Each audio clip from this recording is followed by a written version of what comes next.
After a 5-week summer break, MotoGP is back with a bang at the British Grand Prix. The high-speed Silverstone circuit, located in the heart of England, gets us back underway for round 9 of 20, with 12 races in the next 17 weeks to decide who will be 2023 World Champion. It's time for MotoGP.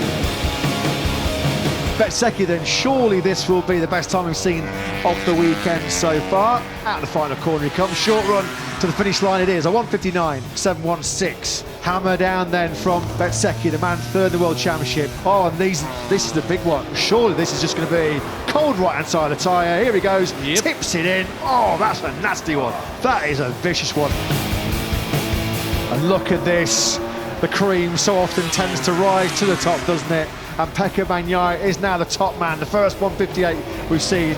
Now don't look at Gino Borsoi and Danny Ramagnoli, team manager and crew chief to Jorge Martin. They like what they saw there, didn't they, with that 158.854, just put Martin on top spot. No great surprise to see Johann Zarco coming to the fore here. He was the pole man here at the British Grand Prix 1 year ago, and he led the first 4 laps.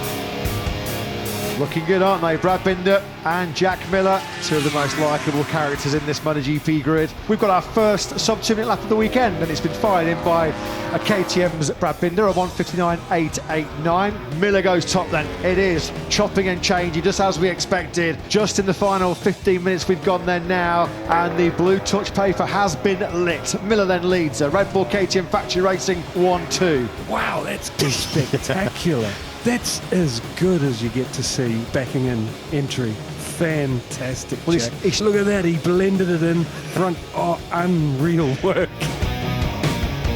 Vinales does find himself back on top of the pile, a 1:59.218. That was a good lap by Vinales, to be fair to him. Maverick Vinales then up to third place. That's a pretty good rescue job from Maverick, because he was in the gravel very early on in that tight final sector. It's P1 and another the head for Aleix Espargaro. That was a stunning last lap here in Silverstone for the Aprilia man. A 1:58.183, nearly 7/10 of a second ahead of the field. Well, he's 1 second faster than he did on his last flying lap. That is, his last time attack. There's just another replay then of the big moment that Fabio Quartararo had, which we were talking about. It is.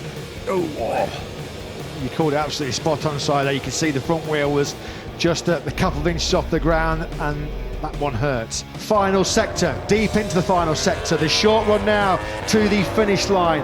Out of the final corner he goes. It's Quartararo heading into that top 10. Over the line he comes. No, he is not. Fabio Quartararo then, again in 2023, finds himself in Q1, punches the tank in frustration.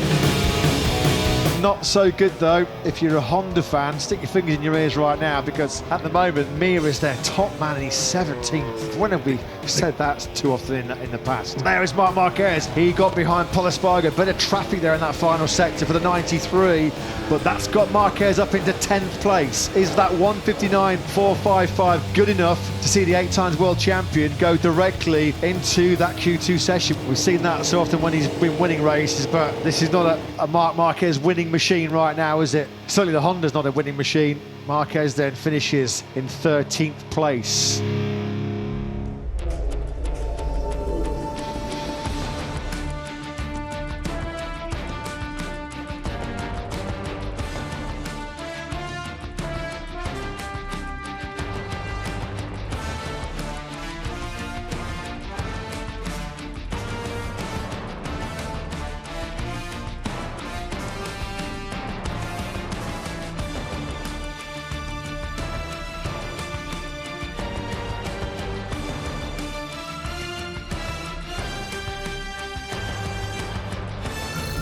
To see more of the biggest MotoGP season ever, click here to subscribe.